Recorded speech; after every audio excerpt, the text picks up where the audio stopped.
उज्जैन की नगरी शंकर की नगरी है।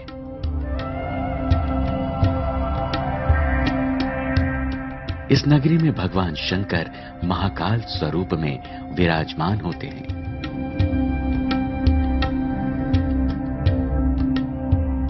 शंकर की इसी नगरी में उमासुत भगवान गणपति तीन तीन स्वरूप में दर्शन देते हैं। सुख, समृद्धि और बुद्धि का वरदान भी देते हैं।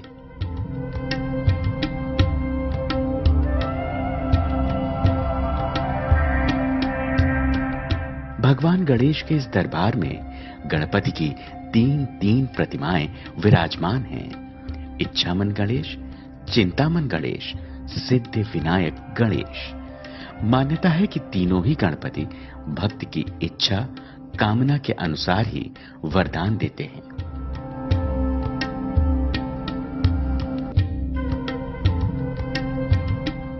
दरबार में भक्तों की चिंता चिंतामन गणेश दूर कर देते हैं। मन से मांगी गई हर इच्छा इच्छामन गणेश पूरी करते हैं और साधक को सिद्धि पाने की कामना हो तो उसे सिद्धि विनायक पूरी करते हैं।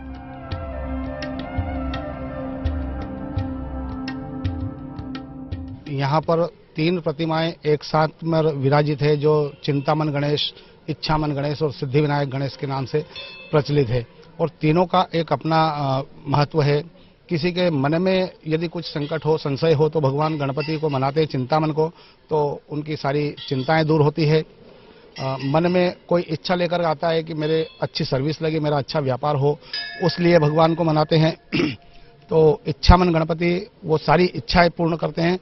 सिद्धि विनायक का स्मरण अगर करते हैं तो वो सारी सिद्धियां प्राप्त होती हैं। ऐसा यहाँ पर तीनों प्रतिमाओं का और इस चिंतामन गणेश मंदिर का बताया जाता है।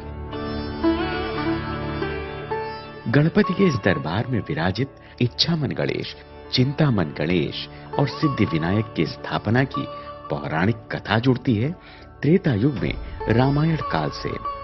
पौराणिक मान्यता है कि इन तीनों ही प्रतिमाओं की स्थापना मां सीता, भगवान श्री राम और भाई लक्ष्मण ने की थी। अयोध्या में रानी कैकेयी के वरदान से भगवान राम को वनवास मिला। 14 साल के वनवास के रास्ते में जब भगवान श्री राम, मां सीता और भाई लक्ष्मण के साथ उज्जैन शिप्रा के तट पर पहुंचे तो गणपति के इस धाम की स्थापना की।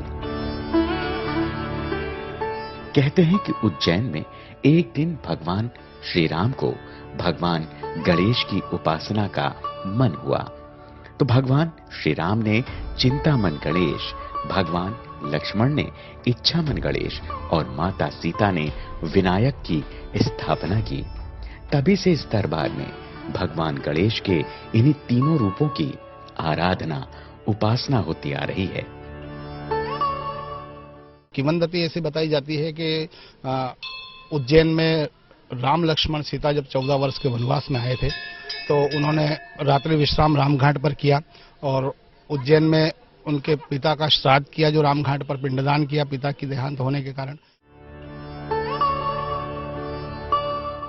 ये मंदिर त्रेता युग का प्रमाण केवल गर्भगृह से ही नहीं देता, बल्कि इस मंदिर परिसर में मौजूद बाण गंगा की कहानी भी बताती है कि इस दरबार में भगवान राम के साथ साथ माता सीता और भाई लक्ष्मण के चरण पड़े थे।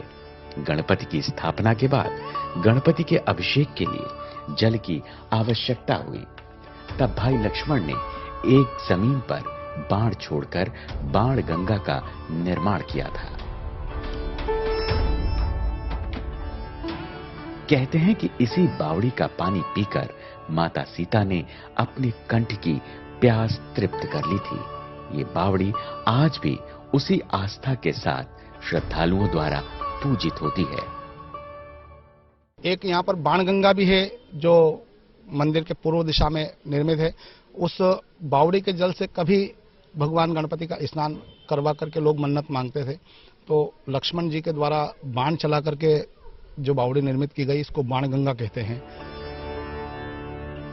त्रेता युग से आज तक उज्जैन के इस दरबार में गणपति विराजमान हैं और यहाँ आने वाले भक्तों का कर रहे हैं कल्याण।